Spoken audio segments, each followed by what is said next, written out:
When Toriyama was trying to come up with ideas, his biggest influence throughout much of his life has been movies and TV, and he's a big fan of kung fu movies, which, if you know Dragon Ball at all, that starts to make some sense. And he's also a big fan of Ultraman and Godzilla and Gamera, which that stuff starts to creep into his work as well, at least as homages. But really his biggest inspiration when creating Dragon Ball was a Chinese novel called Journey to the West, which is very popular and very well known in Asian culture and is often considered one of the 4 great novels of Chinese literature.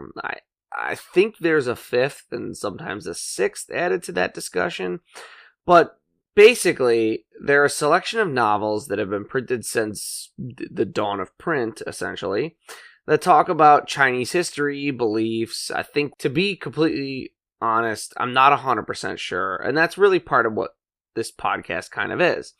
We want to learn about this stuff and the cultural and historical significance of Dragon Ball, not only in what impacts it had moving forward, but from where it drew its inspiration. So when we maybe do an episode eventually on Journey to the West, we can talk about some of those other novels, at least, briefly.